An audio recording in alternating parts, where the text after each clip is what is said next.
नमस्कार दोस्तों, Anoop study zone में आपका स्वागत है। आज हम लोग सेट 2 करने वाले हैं जो कि हमारे एग्जाम के लिए बहुत ही महत्वपूर्ण होंगे, क्योंकि ये भारतीय कृषि वाणिज्य व्यापार से संबंधित जितने भी पिछले सालों में आए हुए प्रश्न हैं उन्हीं का संग्रह है, अप टू डेट है और उसके बाद सभी प्रश्नों का विस्तार से व्याख्या है। तो चलिए, अगर आप सेट 2 पहले देख रहे हैं तो आप इससे पहले जाकर सेट 1 देख लीजिए, जिससे आपका एक क्रम चलता रहे। ठीक है, तो चलिए बिना देर किए स्टार्ट करते हैं। पहला प्रश्न है, देखिए, केला का वानस्पतिक नाम है। आपके पास ऑप्शन है मूसा पेराडिस्का, मेंजीफेरा इंडिका, सीडियम गोवाजावा और मैलस प्यूमिला।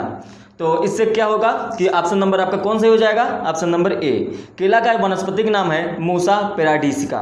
ठीक है, और ये जो ऑप्शन नंबर 2 है मेंजीफेरा इंडिका, ये आम का वानस्पतिक नाम है, और सीडियम गुआजावा ये नाम है अमरूद का। यहाँ से देखिए गुआवा का नाम भी निकल रहा है, यहाँ से मैंगो का नाम निकल रहा है, इस तरह से हम लोग जान सकते हैं। मैलस प्यूमिला ये जो इस वानस्पतिक नाम है ये सेब का नाम है। ठीक है, ये किसका नाम है? सेब का। अब देखिए, अब हम लोगों ने यहाँ पे देखा केला का वानस्पतिक नाम मूसा पेराडिस्का। अब केला के बारे में जानते हैं कुछ। केला है जो किस कुल का है केला? वो है मुजैसी कुल का। ठीक है, मुजैसी। और केला के बारे में और जानेंगे तो इसका उत्पत्ति स्थान अगर कभी पूछ दे तो आपको बताना होगा क्या? दक्षिण पूर्व एशिया। मतलब केला जो आया था भारत में वो दक्षिण पूर्व एशिया का उत्पत्ति स्थान ऐसा माना जाता है। केले के उत्पादन में जो पहला स्थान है वो किसका है पूरे विश्व में? भारत का। ठीक है, भारत सबसे ज़्यादा विश्व में केले का उत्पादन करता है, उसके बाद चीन करता है, चाइना, और उसके बाद फिलीपींस। ठीक है, और भारत में अगर इंडिया में बात करें तो इंडिया में सबसे पहले स्थान पर केले उत्पादन में कौन है? वो है तमिलनाडु। ठीक, देखिए केले के बारे में एक जान लीजिए, केले को एक रोग लगता है वो मौको। कौन सा रोग लगता है? मौको रोग लगता है। ये मौको रोग जीवाणु से लगता है। ठीक है, और कवक जनित रोग एक लगता है केले में, उसका नाम है पनामा। याद रखेंगे आप, पनामा नाम है, ये कवक से लगता है, केले का रोग है। और विषाणु से लगता है बंची टॉप, ये आपको याद रखना है। ठीक है, और ये किससे लगता है? बंची टॉप ये लगता है वायरस से, मतलब विषाणु से। ठीक है, केले का जो ज़्यादातर फसल होता है वो त्रिगुणित होती है, और केले में एक और भयंकर रोग लगता है जिसका नाम है सीगाटोका। ये आपको जरूर याद रखना है क्योंकि यह एग्जाम में आ चुका है। सीगाटोका किस फल का रोग है? सीगाटोका ये है केला का। ठीक है, और अगर ये जान लीजिए, केले को जो कृत्रिम रूप से पकाया जाता है वो इथ्रेल की सहायता से पकाया जाता है, और उसके लिए क्या होता है? 13 अंश सेल्सियस का ताप जो होता है, तापक्रम, वो होना आवश्यक होता है इसके लिए। ठीक है, अगर केले के कुछ किस्मों की बात करें तो जैसे पूवन हो गया, सफ़ेद बेलची हो गया, ये कुछ केले की किस्म है, वो आपको जानना जरूरी है। ठीक है, तो यहाँ से आपका ऑप्शन नंबर ए सही हो जाता है। इस तरह से हमने केला के बारे में बहुत सारी जानकारियाँ ले ली। चलिए अगले प्रश्न पर चलते हैं। अगला प्रश्न है, राष्ट्रीय केला अनुसंधान केंद्र कहाँ पर है? तो राष्ट्रीय केला अनुसंधान केंद्र कहाँ पर है? यह है तमिलनाडु में। ऑप्शन नंबर ए इसका सही हो जाएगा। और तमिलनाडु में कहाँ पर? त्रिची में। ठीक है, तमिलनाडु में त्रिची में। चलिए अगला प्रश्न देखते हैं। अगला प्रश्न है, भारत में आम का निर्यातक किस्म निम्न में से कौन सा नहीं है? इसमें देखिए आपको 4 किस्म दिए गए हैं। इनमें से पूछा गया है कि आम का जो निर्यातक किस्म है वो कौन सा इनमें से नहीं है। ठीक है, तो इनमें से ऑप्शन नंबर डी जो है वो नहीं है, क्योंकि बसराई जो है वो केला का एक प्रकार का किस्म है। ठीक है, ये केला का किस्म है। केला का किस्म हमने आपको बताया अभी कि पूवन और सफ़ेद बेलची भी इसके एक प्रकार की किस्म है, तो बसराई भी एक उसका किस्म है केला का ही। और ये जो हापुस, अल्फांसो और गुलाब खास, ये तीनों किसके हैं? आम के किस्म हैं। ठीक है, अब आम की बात आई है तो आम के बारे में जान देते हैं। इसका जो वानस्पतिक नाम है वो क्या है? Mangifera indica. इसके पहले हम प्रश्न में व्याख्या कर चुके हैं। किस कुल का है आम? एनाकार्डियस। देखिए जो हम बता रहे हैं उसको आप ज़्यादा याद रखिएगा, क्योंकि ये बहुत ही ज़रूरी है। ये तो एग्जाम में आ चुका है प्रश्न। अब इससे क्या प्रश्न बन सकते हैं इसके बारे में सारी जानकारी हम लोग ले रहे हैं। ठीक है, इसलिए जो हम बता रहे हैं उसको नोट्स करते जाइए या उसको ध्यान से सुनिए। ठीक है। तो ये आम जो है किस कुल का है, एनाकार्डियेसी कुल का है, ठीक है। और भारत का राष्ट्रीय फल भी आम ही होता है, आपको पता होगा। लेकिन ये जान लीजिए कि भारत आम का विश्व में सबसे बड़ा उत्पादक भी है और निर्यातक देश भी है, ठीक है। और इसके किस्म के बारे में और जाने तो एक किस्म होता है आम्रपाली, जो दशहरी के नाम से भी हम लोग जानते हैं, ठीक है। इसके अलावा ये हाफूस, अल्फांसो और गुलाब खास तो जान ही रहे हैं, ठीक है। और इसके अलावा एक किस्म होती है सिंधु। ये जो सिंधु किस्म होता है इसमें गुठली नहीं पाई जाती है, ये विश्व की एकमात्र ऐसी बीज रहित प्रजाति है, ठीक है। तो ये आपको याद रखना है। और अगर बीमारियों की बात करें, रोगों की बात करें, तो हाँ, आम में एक कीट लगता है जिसको कहते हैं मीली बाग। क्या कहते हैं?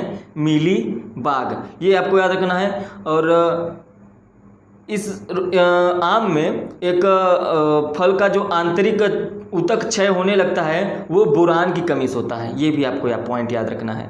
जो आंतरिक ऊतक क्षय होता है आम में वो बोरान की कमी से होता है। अब बोरान की हम लोग बात करेंगे कि सबसे ज़्यादा उत्पादक विश्व में कौन सा देश करता है और हमारे भारत में राज्य में कौन करता है। तो विश्व में सबसे ज़्यादा उत्पादन जो है भारत करता है आम का, ठीक है। उसके बाद चीन करता है और उसके बाद थाईलैंड करता है, ठीक है। पहले इंडिया है और फिर चाइना है, फिर थाईलैंड है। और सिर्फ इंडिया की बात करें तो इंडिया में अपना उत्तर प्रदेश सबसे पहले है और उसके बाद आंध्र प्रदेश है और उसके बाद कर्नाटक है। ये आपको याद रखना है, ठीक है। ये तीनों आपको सीरियल भी याद रखना है। देखिए आज के प्रश्न में जितने भी ये सब चीज़ें आएंगे हम आपको बताते जाएंगे कौन का किसका स्थान किस स्थान पे है, ठीक है।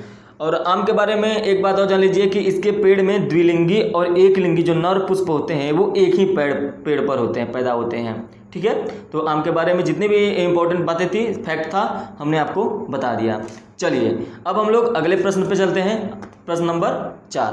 प्रश्न नंबर 4 क्या है? निम्न में से बेहद कोकोनट किसकी एक किस्म है? देखिए ये जब प्रश्न एग्जाम में आया होगा तो बहुत सारे लोगों ने क्या किया होगा कि नारियल मार के चले आए होंगे क्योंकि यहाँ पे कोकोनट है। लेकिन ये जो निम्न में से जो बेहद कोकोनट है वो क्या है? एक किस्म किसका है? अमरूद का। तो इससे ऑप्शन नंबर सी सही हो जाएगा, ठीक है। ये अमरूद की एक किस्म है, ठीक है। अब अमरूद की बात आ गई तो अमरूद के बारे में हम लोग जानेंगे। इसका वनस्पतिक नाम क्या है? सीडियम गुआजावा। और किस कुल का है? मिरिटेसी कुल का है, ठीक है, मिरिटेसी कुल का है। और इसकी उत्पत्ति स्थान कहाँ से हुआ अमरूद का? अमरूद का उत्पत्ति स्थान माना जाता है अमेरिका, USA। और गरीबों का सेब अमरूद को कहते हैं। गरीबों का सेब किसे कहते हैं? अमरूद को गरीबों का सेब भी कहते हैं। इसके किस्म के बारे में बात करें अमरूद के तो एक किस्म होता है इलाहाबादी सफ़ेदा, एक होता है लखनऊ 49, तो ये भी याद रखना है। अमरूद का जो बीजहीन मतलब कुल मिला के ऐसे अमरूद के किस्म जिसमें बीज नहीं पाए जाते हैं, जैसे सहारनपुर एक किस्म है, नागपुर एक किस्म है। तो ये सब किस्मों में बेहद कोकोनट इसमें भी ये बीज ही विहीन है, इसमें भी बीज नहीं पाया जाता है इस किस्म में, ठीक है। अब अमरूद की बात करें तो भारत इसका सबसे बड़ा उत्पादन है विश्व में, ठीक है। उसके बाद चीन है और उसके बाद कौन सा देश है? थाईलैंड है, ठीक है। और भारत में अगर पर्टिकुलर बात करें तो कौन सा राज्य पहले पे है? तो है मध्य प्रदेश अमरूद के उत्पादन में, और दूसरे स्थान पे है उत्तर प्रदेश और तीसरे स्थान पे है बिहार, ठीक है। तो ये आपको क्रम याद रखना है। चलिए अगला प्रश्न हम लोग देखते हैं। अगला प्रश्न है निम्न में से, ये तो प्रश्न हो गया। अगला प्रश्न है पपेन किस फल से प्राप्त किया जाता है? पपेन किस फल से प्राप्त किया जाता है? तो ये पपीता से प्राप्त किया जाता है। Option number 4, option number D सही हो जाएगा। पपेन जो है पपीता से प्राप्त किया जाता है। अब बात आई है पपीता की, तो पपीता का जो वनस्पतिक नाम क्या है? केरिका पपाया। इसमें देखिए पपाया नाम आ जाएगा, इसलिए इस वनस्पतिक नाम ज़्यादा कठिन नहीं होता है इसका। क्या होता है? केरिका पपाया। उत्पत्ति स्थान कहाँ है? वो अमेरिका में है, उष्ण अमेरिका में ऐसा कह सकते हैं, ठीक है। और इसके किस्मों की कुछ बात करें तो जैसे पूसा नन्हा, याद रखेंगे पूसा अगर आता है तो मैक्सिमम चांस ये रहता है कि ये पपीते का किस्म हो है। जैसे पूसा नन्हा हो गया, पूसा जायंट हो गया, और एक इसका और आता है हनी न्यू, ये भी आपको याद रखना है। अब ये देखिए जो पपेन है ये कहाँ से प्राप्त होता है? पपीते से प्राप्त होता है, लेकिन जो पपीते का फल होता है उसके जो दूध निकलता है पपीते से उसे सुखा दिया जाता है, और उसी से निकलता है पपेन। ठीक है। अब पपीते के विश्व में बात करें तो भारत क्या है, पहले स्थान पे है, सबसे ज़्यादा उत्पादन करता है पपीते का भारत, उसके बाद ब्राज़ील और उसके बाद इंडोनेशिया। ठीक। भारत में जब अपने राज्य में आएंगे तो हम लोग सबसे ज़्यादा देखेंगे आंध्र प्रदेश में। आंध्र प्रदेश में पहले स्थान पे है पपीते के उत्पादन में, और उसके बाद गुजरात है, और उसके बाद महाराष्ट्र है। ठीक है, ये आपको फैक्ट जरूर याद रखना है। चलिए अगले प्रश्न पर चलते हैं हम लोग। अगला प्रश्न है, निम्न में से किस राज्य को एप्पल बाउल ऑफ इंडिया की उपमा दी जाती है? तो किसे दी जाती है? Option number B, Himachal Pradesh को। अब ऐसा मत सोचिएगा कि कश्मीरी सेब के नाम से apple bowl of India Jammu Kashmir option मार कर निकल लें। आपको कोई चीज़ तुक्का नहीं लगाना है, हर एक चीज़ याद रखना है आपको। तो इसका ऑप्शन नंबर बी सही हो जाएगा, हिमाचल प्रदेश। और अब बात आई है यहाँ पे किसकी? एप्पल की। अब सेब के बारे में कुछ जानकारियाँ ले लेते हैं यहीं लगे। क्या नाम है, वनस्पति का नाम क्या है इसका? मैलस प्यूमिला। जो कि हम जो पहले प्रश्न किए हैं उसमें सभी का वनस्पतिक नाम हम लोगों ने देखा है। 4 ऑप्शन था, चारों का हम लोगों ने देखा था, उसमें एक ऑप्शन था मैलस प्यूमिला जो कि सेब का वनस्पतिक नाम था। किस कुल का है ये सेब? जो है सेब किस कुल का है? ये है रोजेसी कुल का। ठीक है, सेब जो है रोजेसी कुल का है, और यह एक फॉल्स फ्रूट है, मतलब झूठा फल है। ठीक है, इसके कुछ किस्मों की बात करें तो बिनौनी, अंबरी और सुनहरी, ये 3 प्रकार की किस्म जो है इंपॉर्टेंट किस्म है, तो ये आपको याद रखना है। चलिए ठीक है, इसका ऑप्शन नंबर बी सही हो जाएगा। अगला प्रश्न देखते हैं। अगला प्रश्न है, झुलसा किस फसल का रोग है? झुलसा किस फसल का रोग है?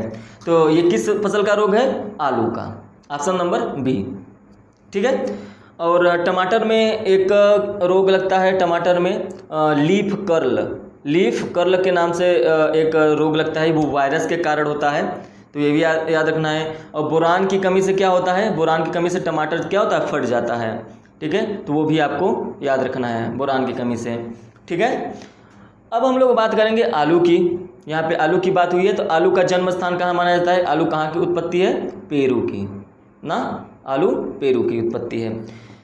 आलू जो है वो 17वीं शताब्दी में पुर्तगालियों द्वारा भारत में लाया गया था, और इसके कुछ किस्मों की बात करें तो जैसे कुफरी, आपको अगर ऑप्शन में कुफरी मिले तो आप जान जाइए कि कुफरी जो है वो आलू की ही प्रजाति होती है, मैक्सिमम चांस यही रहता है कुफरी अगर आपको मिल जाए, जैसे कुफरी अलंकार, कुफरी बहार, कुफरी बादशाह। तो इस तरह से ये जो कुफरी नाम आता है वो आलू का एक प्रजाति होता किस्म होता है। ठीक है, प्रजाति भी कह सकते हैं, तो एक प्रकार क्या होता है? किस्म होता है ना।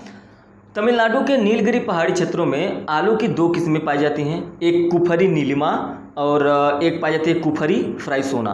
जो तमिलनाडु और के नीलगिरी पहाड़ी क्षेत्रों में इन्हीं 2 किस्मों की खेती बहुत अच्छे से की जाती है, कुफरी नीलिमा की, कुफरी फ्राइसोना की। ठीक है, अब आलू से एक और इम्पोर्टेंट चीज़ जान लेते हैं कि जो केंद्रीय आलू अनुसंधान केंद्र कहाँ पे है? शिमला में है। केंद्रीय आलू अनुसंधान केंद्र कहाँ पर है? शिमला। शिमला कहाँ पे है? हिमाचल प्रदेश में। आलू में कौन कौन से रोग लगते हैं? एक तो आपको पता चल गया कि झुलसा रोग, और कौन कौन? और एक कवक के कारण लगता है, कवक के कारण एक रोग लगता है आलू में, उसको कहते हैं अगेती और पछेती अंगमारी। अगेती और पछेती अंगमारी। अब हम लोग मेन मुद्दे पे चलेंगे कि विश्व में सबसे बड़ा उत्पादन कौन सा देश है?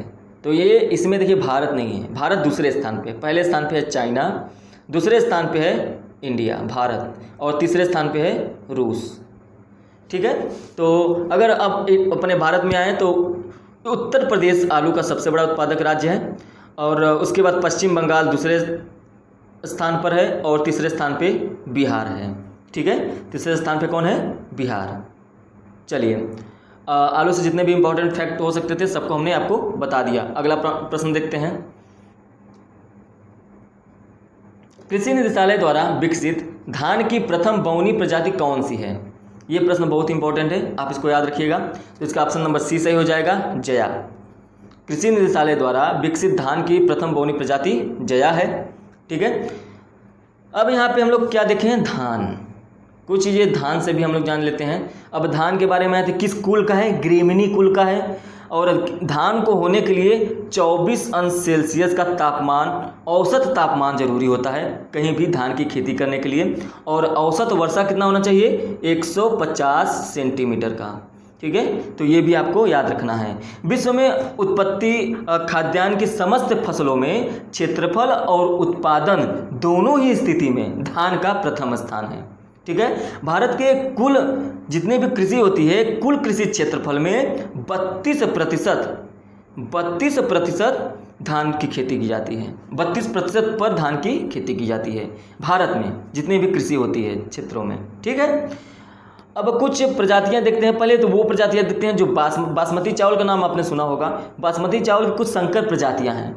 ठीक है, तो उसको देख लेने से, जैसे पूसा RH10, पूरा नाम है पूसा RH10, ये एक प्रजाति है।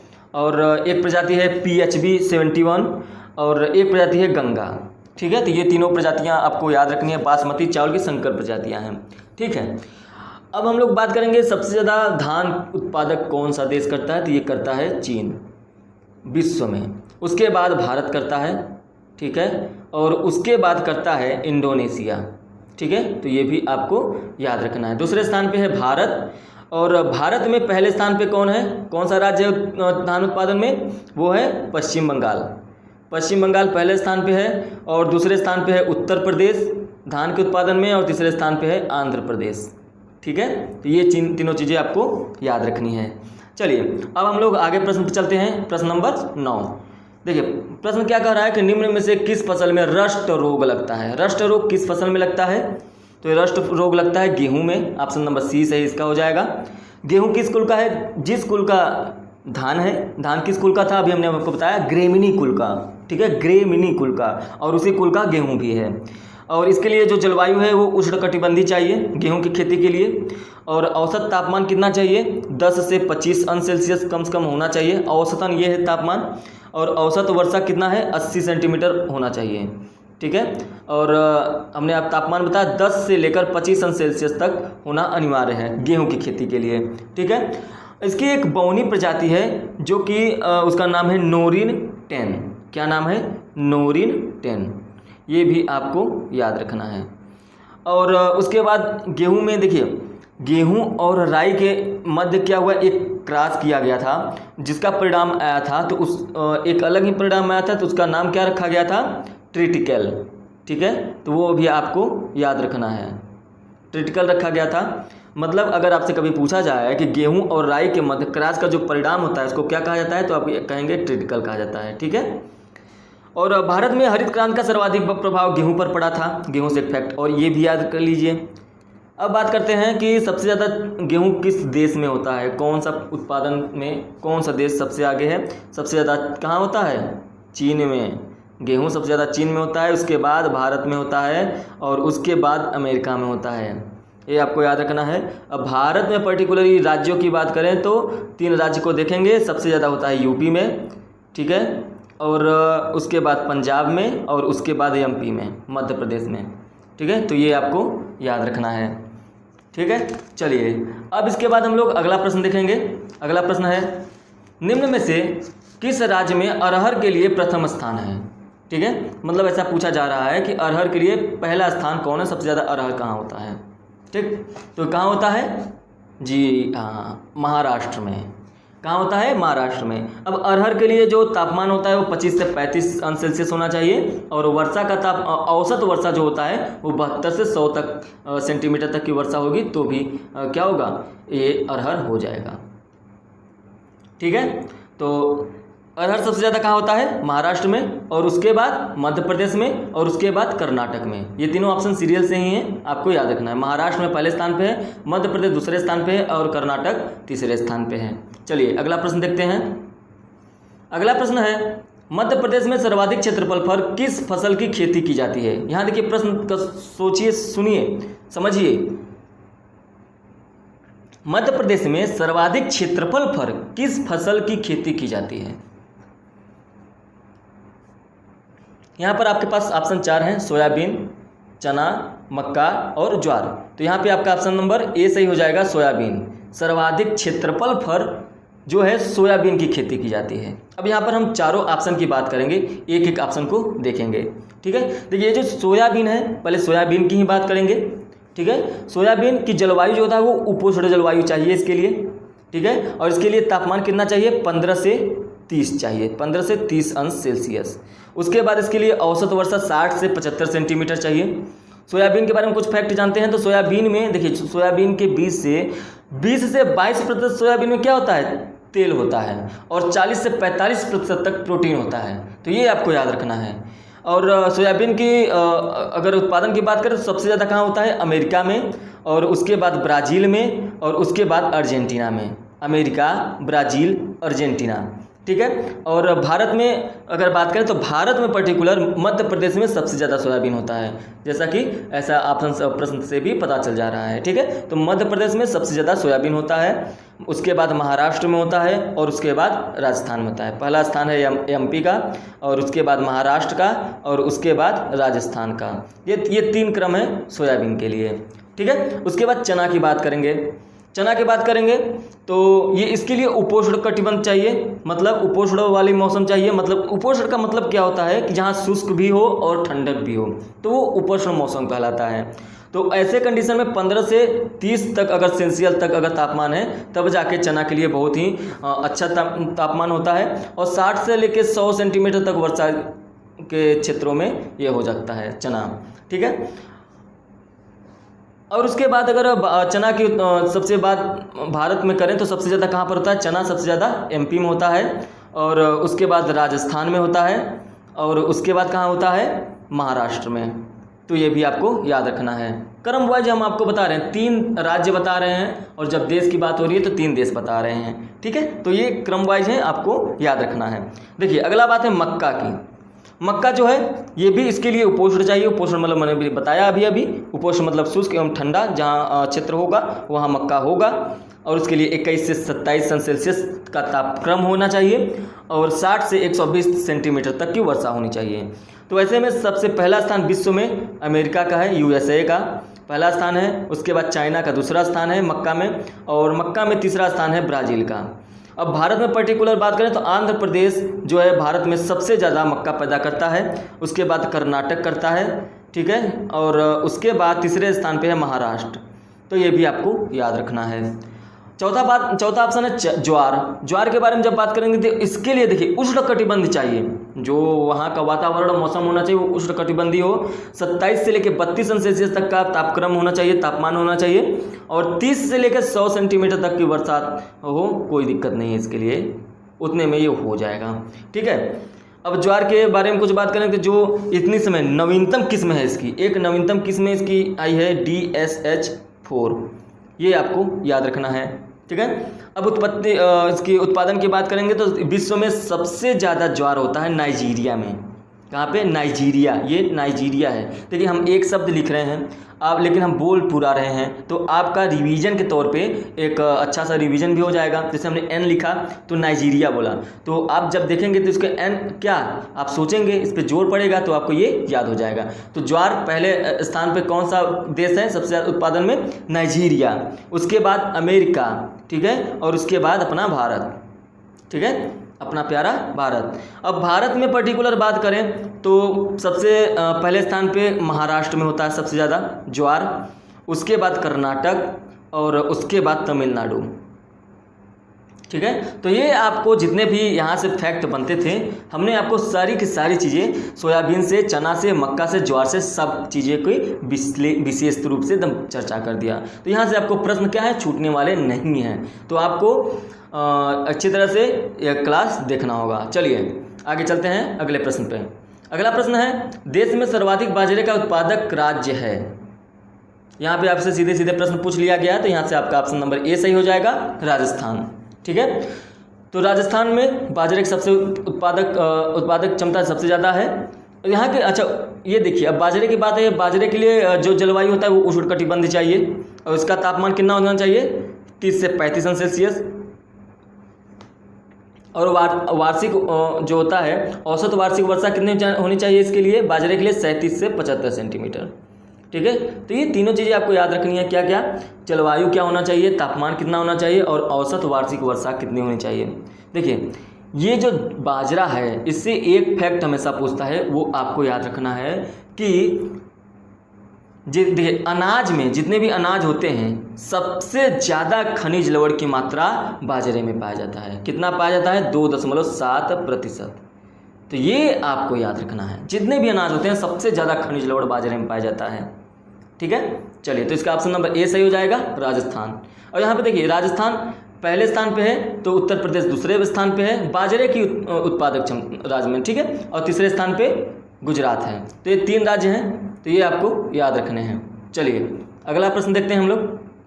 अगला प्रश्न है, देश में सर्वाधिक मूंगफली का उत्पादक राज्य। अब हमसे मूंगफली का उत्पादक राज्य पूछ रहा है, सबसे ज़्यादा उत्पादक कौन सा राज्य करता है? तो ये कौन सा राज्य करता है? गुजरात। पहले स्थान पे गुजरात है, दूसरे पे राजस्थान है और तीसरे पे तमिलनाडु है।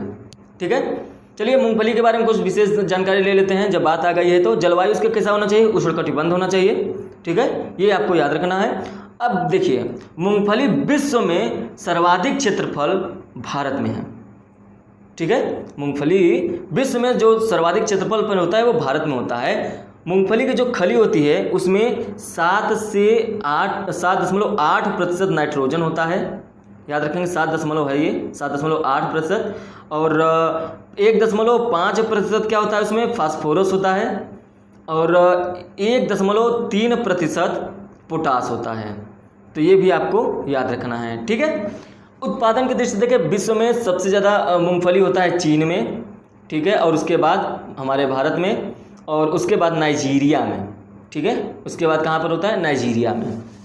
भारत में जो उत्पादन है मूंगफली का वो पूरे विश्व में 18.4% होता है। ठीक है, कितना उत्पादन होता है? पूरे विश्व का 18.4% उत्पादन भारत में मूंगफली का होता है। ठीक है, चलिए तो इसका ऑप्शन नंबर ए सही हो जाएगा, गुजरात। अगला प्रश्न देखते हैं। अगला प्रश्न है, सूरजमुखी को फसल के रूप में किस वर्ष शामिल किया गया? सूरजमुखी को फसल के रूप में, इससे पहले यह फसल के रूप में शामिल नहीं किया गया था। यह सन 1969 में, ऑप्शन नंबर सी, 1969 में इसको फसल के रूप में शामिल किया गया। ठीक है, सूरजमुखी के बारे में बात करें तो सूरजमुखी में देखिए 64% तक तेल होता है। ठीक है, और उसमें क्या पाया जाता है? लाइनोलिक अम्ल पाया जाता है जो स्वास्थ्य के लिए बहुत ही लाभदायक होता है। ठीक है, और सूरजमुखी में उच्च कोटि की प्रोटीन पाई जाती है, लगभग 40 से 45% तक प्रोटीन पाई जाती है उच्च कोटि की। तो ये भी आपको याद रखना है। अब बात करते हैं सबसे ज़्यादा विश्व में कहाँ होता है? तो विश्व में सबसे ज़्यादा यूक्रेन में होता है। पहले स्थान पे यूक्रेन, और दूसरे स्थान पे रूस, और तीसरे स्थान पे अर्जेंटीना। ठीक है, कहाँ पे? अर्जेंटीना में। अब भारत की बात करें तो भारत में पहले कौन सा राज्य है? तो वो है कर्नाटक, और दूसरे स्थान पे आंध्र प्रदेश, और तीसरे स्थान पे उड़ीसा। तो ये भी फैक्ट आपको याद रखना है। ये तो तीनों आपको याद ही रखना है। इसके साथ साथ ये तो आपको याद रखना है 40 से 45% में इसमें प्रोटीन पाया जाता है। ठीक है, चलिए अगला प्रश्न देखते हैं हम लोग। अगला प्रश्न है, निम्नलिखित में से सरसों की नई किस्म है। अब यहाँ पे सरसों की बात आई है, तो सरसों की नई किस्म इसमें से कौन सी है? CM3 ये सरसों की नई किस्म है जो कि हाल ही में इसको बनाया गया है। तो ये नया किस्म है CM3। और सरसों की बात करें तो इसमें से 40 से 50% क्या होता है? तेल होता है। 40 से 50% सरसों में तेल होता है। सबसे ज़्यादा सरसों का उत्पादन कौन सा देश करता है? चीन करता है। और उसके बाद कौन करता है? कनाडा करता है। कौन करता है? कनाडा। और उसके बाद भारत की पोजीशन आता है। ठीक है, तो भारत में अगर पर्टिकुलर बात करें तो सबसे ज़्यादा राजस्थान, और दूसरे स्थान पे MP है, मध्य प्रदेश, और तीसरे स्थान पे हरियाणा है। तो ये भी आपको याद रखना है। ठीक है, अगर CM3 देखिए नया किस्म है। इसके अलावा एक और नई किस्म है, उसका क्या नाम था? हाँ, NRC HB 502। तो ये एक प्रकार का किस्म है, तो इसको भी आपको याद रखना है। अगर CM3 पूछ सकता है तो NRC HB 502 भी आपसे पूछा जा सकता है। ठीक है, ये हाल ही में खोजा गया है। चलिए अगले प्रश्न पर चलते हैं हम लोग। अगला प्रश्न है, कपास उत्पादन में भारत का विश्व में कौन सा स्थान है? तो कौन सा स्थान है? ये तो आपको पता होगा, B, ऑप्शन नंबर B, दूसरा स्थान है। कपास उत्पादन में भारत का दूसरा स्थान है। पहले स्थान पे कौन है? पहले स्थान पे चीन है, दूसरे स्थान पे भारत है और तीसरे स्थान पे कौन है? यूएसए, अमेरिका है। ठीक। और भारत में पर्टिकुलर बात करें, 3 राज्य की बात करें तो पहले स्थान पे है गुजरात। किसकी बात कर रहे हैं? कपास की बात कर रहे हैं ना, कपास के बारे में। तो गुजरात, महाराष्ट्र और आंध्र प्रदेश, ये 3 राज्य हो गए। ये क्रम से हैं ऊपर से नीचे। ठीक है, पहले स्थान पे गुजरात, फिर उसके बाद महाराष्ट्र, फिर उसके बाद आंध्र प्रदेश। भारत में जो देसी कपास का 29% होता है, 29% भाग पर खेती की जाती है। भारत में देसी कपास के लिए 29% भाग पर खेती की जाती है। और भारत कपास में जो रुई की प्रतिशत मात्रा होती है वो कितनी होती है? 24 से 43% ना, 24 से 43%। और सर्वोत्तम जो सबसे अच्छा कपास होता है, जो सर्वोत्तम कपास होता है, उसके रेशे की लंबाई 5 सेंटीमीटर से अधिक होती है। ये हम कुछ कपास के बारे में फैक्ट की बात कर रहे हैं, तो आपको याद रखना है 5 सेंटीमीटर से अधिक होनी चाहिए क्या? जो रेशे की लंबाई होती है, जो सबसे अच्छे किस्म की कपास होता है। जो कपास का बिनौला होता है उसमें 18.5% खाने लायक मतलब खाद्य तेल पाया जाता है। तो ये भी आपको याद रखना है कि कपास से खाद्य तेल भी निकाला जाता है। महाराष्ट्र में कपास को सफ़ेद सोना, सफ़ेद स्वर्ण के नाम से पुकारा जाता है, बुलाया जाता है। तो ये फैक्ट भी आपको याद रखना है। चलिए अगले प्रश्न चलते हैं। अगला प्रश्न है, निम्न में से रेड डॉट रोग किस फसल पर लगती है? रेड डॉट रोग किस फसल पर लगती है? तो ये किस फसल पर लगती है? ऑप्शन नंबर बी, गन्ना पर। रेड डॉट आप देखते होंगे गन्ने पे लाल लाल डॉट की तरह सब पड़ जाता है, तो उसे रेड डॉट रोग कहते हैं, वो गन्ने पर ही लगता है। अब हम लोग क्या करेंगे, गन्ने के बारे में जानकारी ले लेते हैं। गन्ना देखिए, इसमें चीनी की मात्रा गन्ने में कितनी होती है? 10 से 12% चीनी की मात्रा होती है। ठीक है, और इसके अलावा और क्या बात कर सकते हैं? हाँ, और जैसे कि कृषि जो होता है भारत में जो पहली चीनी की मिल स्थापना की गई थी वो 1903 में स्थापना की गई थी। कहाँ पर किया गया था? उत्तर प्रदेश के देवरिया जिले में। उत्तर प्रदेश के देवरिया जिले में कहाँ? प्रतापपुर में। ठीक है, प्रतापपुर में। और कृषि उत्पादों पर आधारित जितने भी उद्योगों में, जैसे सूती वस्त्र उद्योग के बाद चीनी उद्योग का दूसरा स्थान है। ठीक है, तो इस तरह से गन्ना बहुत ही महत्वपूर्ण हो जाता है। इससे बहुत सारे प्रश्न बने हैं, जितने भी प्रश्न बने हैं हम सारे के सारे सेट में देखेंगे, एक भी प्रश्न छूटने वाला नहीं है। ठीक है, चलिए यहाँ पे जूट की बात है तो जूट की भी बात कर ही लेते हैं यहीं पे। देखिए, जो जूट है कपास के बाद दूसरी रेशे वाली फसल है। ठीक है, केंद्रीय अनुसंधान में, जैसे केंद्रीय जूट अनुसंधान संस्थान कहाँ पर है? अगर ये आपसे पूछा जाता है तो ये पश्चिम बंगाल में है। पश्चिम बंगाल में कहाँ पे? बैरकपुर में। ठीक है, जूट के उत्पादन की बात करें तो भारत सबसे ज़्यादा उत्पादन जूट करता है, फिर उसके बाद बांग्लादेश करता है और उसके बाद चीन करता है। तो ये भी आपको याद रखना है। और अगर रेशे की बात हमने किया तो जूट के पौधे जो रेशा प्राप्त होता है वो 45 से लेकर 75% तक रेशा उसमें से निकलता है, जूट में से। ठीक है, तो ये भी आपको याद रखना है। चलिए तंबाकू के बारे में बात कर लेते हैं। यहाँ यहीं पर तंबाकू क्या होता है कि तंबाकू के बीज से भी तेल निकाला जाता है। कितना? तंबाकू के बीज से 35% तक तेल निकलता है। ठीक है, देश में सर्वाधिक उगाई जाने वाली तंबाकू का नाम क्या है? Nicotiana tabacum. क्या है? Nicotiana tabacum. ये भी आपको याद रखना है, लिखना हो तो लिख लीजिए, निकोटियाना टोबैकम। और राष्ट्रिका तंबाकू होता है, उसमें निकोटीन कितना होता है? 3.8% से लेकर 8% तक निकोटीन होता है। एक तंबाकू होता है राष्ट्रिका तंबाकू। ठीक है, अगर तंबाकू से बात करें सिगरेट में कितना निकोटीन पाया जाता है तो 1% निकोटीन उसमें होता है सिगरेट में। ठीक है, अब तंबाकू की बात करें तो सबसे ज़्यादा विश्व में चीन उत्पादन करता है तंबाकू की, और उसके बाद दूसरे स्थान पे ब्राज़ील है और तीसरे स्थान पे कौन है? भारत। तीसरे स्थान पे भारत मतलब इंडिया तीसरे स्थान पर है। भारत के अंतर्गत 3 राज्य देखें तो सबसे पहले स्थान पे आंध्र प्रदेश है और दूसरे स्थान पे गुजरात है और तीसरे स्थान पे कर्नाटक है। तो ये तीनों राज्य भी आपको याद रखने हैं। ठीक है, चलिए अगले प्रश्न पे हम लोग चलते हैं। प्रश्न नंबर 18 पर क्यूरिंग की क्रिया किस फसल में संपन्न की जाती है? ये प्रश्न बहुत बार पूछा है और हमको लगता है कि आपको ये प्रश्न आता भी होगा। तो ये क्यूरिंग की क्रिया किस फसल में संपन्न की जाती है? तंबाकू में। ऑप्शन नंबर ए इसका सही है। ठीक है, तो तंबाकू के बारे में जितनी फैक्ट अभी हमने जान ही लिया है। चलिए अगला प्रश्न देखते हैं। अगला प्रश्न है, टमाटर के केचप में प्रयोग होने वाला रसायन निम्नलिखित में से कौन सा है?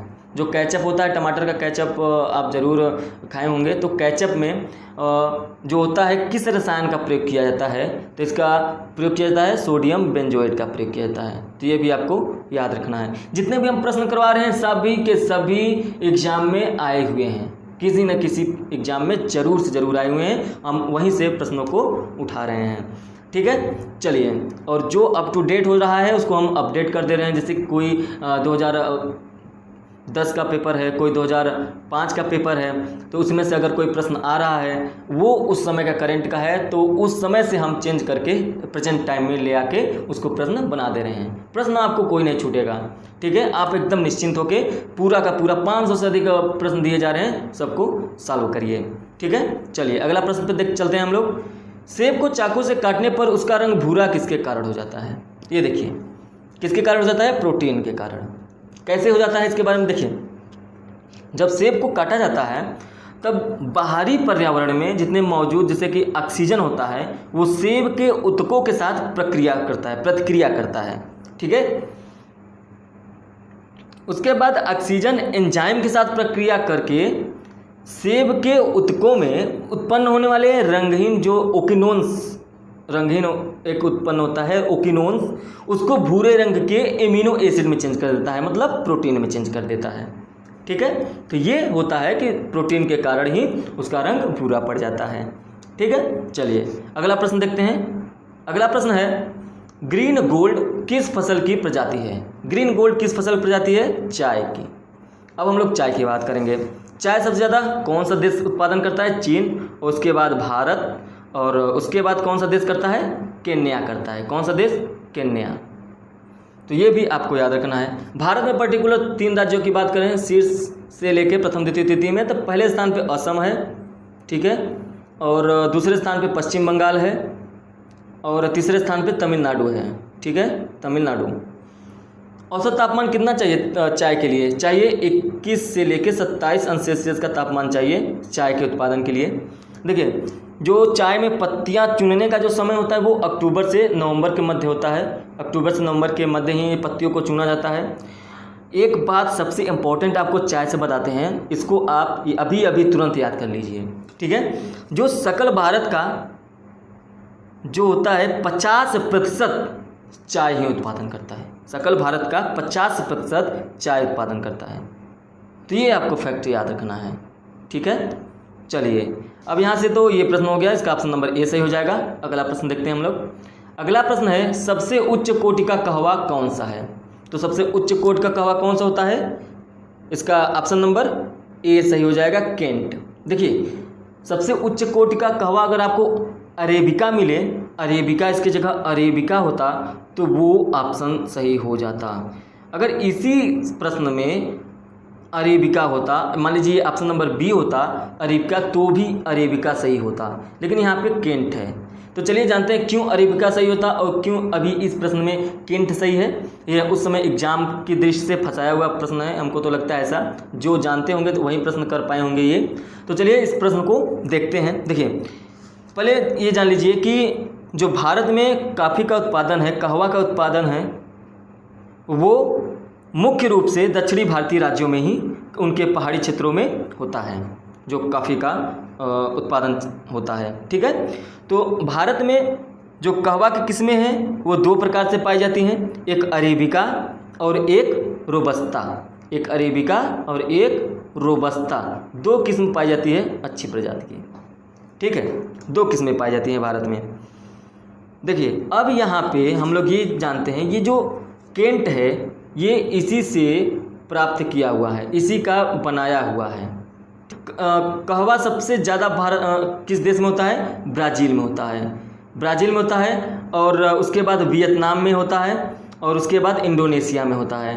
ठीक है, और ये जो कर्नाटक है, कर्नाटक, केरल और तमिलनाडु ये पहले दूसरे तीसरे स्थान पे है, कर्नाटक पहले स्थान पे है, केरल दूसरे स्थान पे है और तमिलनाडु तीसरे स्थान पे है। किसके क्षेत्र में? कहवा उत्पादन क्षेत्र में, कॉफी उत्पादन क्षेत्र में। और ये देखिए जो ऑप्शन नंबर सी है दिवा मेची शंकर, इसकी खोज जो है ये भारत में ही हुई है, तो ये भी आपको याद रखना है। दिवा मेची शंकर ये भी एक कहवा की किस्म है, दिवा मेची शंकर ये भारत में ही इसका खोज हुआ है, तो ये आपको याद रखना है। ठीक है, चलिए अगले प्रश्न पर चलते हैं हम लोग। अगला प्रश्न है भारत में रबड़ किस देश से लाया गया? ये प्रश्न देखिए, ये भारत में रबड़ किस देश से लाया गया? तो इसका ऑप्शन नंबर डी सही हो जाएगा, ब्राज़ील से। सबसे पहले हेनरी विलियम ने, किन्होंने? हेनरी विलियम ने रबड़ के बीज को ब्राज़ील से लाकर भारत में उगाया था और रबड़ की जो खेती का प्रारंभ है वो लॉर्ड सेलिसबरी को दिया जाता है। ठीक है, उन्होंने ही किया था। रबड़ के लिए जो तापमान चाहिए वो 24 से 35 अंश सेल्सियस का चाहिए और जो पारंपरिक रबड़ उगाने वाले राज्यों में केरल और तमिलनाडु का उत्पादन 81% है। ये भी आपको याद रखना है। कितना प्रतिशत है? 81%। ठीक है, अब बात करते हैं भारत में शीर्ष पे कौन उत्पादन राज्य हैं। सबसे पहले केरल है, ठीक है, उसके बाद तमिलनाडु है और उसके बाद कर्नाटक है, तो ये भी आपको याद रखना है। ठीक है, चलिए तो इसका ऑप्शन नंबर डी सही हो जाएगा। अगले प्रश्न चलते हैं हम लोग। अगला प्रश्न है उत्तर प्रदेश के किस हिस्से में कृषि श्रम उत्पादकता सर्वाधिक है? किस हिस्से में कृषि श्रम उत्पादकता सर्वाधिक है? पश्चिमी यूपी में, पश्चिमी उत्तर प्रदेश में। ठीक है, पश्चिमी उत्तर प्रदेश में। उत्तर प्रदेश में कृषि श्रम उत्पादकता सबसे ज़्यादा पश्चिमी उत्तर प्रदेश में है। कृषि का सबसे अधिक यांत्रिकीकरण पश्चिमी यूपी में ही हुआ है, जिससे कम श्रम में अधिक से अधिक उत्पादन प्राप्त होती है। पश्चिमी उत्तर प्रदेश के बाद अगर देखें तो क्रमशः मध्य उत्तर प्रदेश, फिर पूर्वी उत्तर प्रदेश, उसके बाद सबसे कम बुंदेलखंड की कृषि में उत्पादकता है। ठीक है, तो इसका ऑप्शन नंबर डी सही हो जाएगा। अगला प्रश्न देखते हैं। अगला प्रश्न है उत्तर प्रदेश में उगाए जाने वाले निम्नलिखित प्रश्नों में से किसकी अवधि न्यूनतम है? ये प्रश्न देखिए, तो इसका ऑप्शन नंबर सी सही हो जाएगा, मूंग का। ठीक है, उत्तर प्रदेश में उगाई जाने वाली फसलों में सर्वाधिक अवधि अरहर की है। सर्वाधिक अवधि देखें तो अरहर की सर्वाधिक वो है अवधि और सबसे कम है मूंग की। कितने समय का है? 60 दिन का। ठीक है, तो ये आपको याद रखना है। तो आज था हम लोगों का सेट नंबर 2 और इसी श्रृंखला में हम लोग इसके बाद सेट नंबर 3 करेंगे। तो आशा करते हैं आपको ये वीडियो पसंद आया होगा। पसंद आया हो तो लाइक ज़रूर करें, कमेंट करें। अगर आपको कोई प्रॉब्लम हो रही है, कोई दिक्कत हो रही है तो उस कमेंट करके आप प्रश्न पूछ सकते हैं और शेयर करना ना भूलें। शेयर करेंगे तो सभी को इस वीडियो का, इस क्लास का लाभ मिलेगा। अगर आप पहली बार हैं तो चैनल को सब्सक्राइब कर दें और बेल आइकन दबा दें, जिससे आपको सारी नोटिफिकेशन मिलती रहे। चलिए मिलते हैं नेक्स्ट वीडियो में, तब तक के लिए धन्यवाद।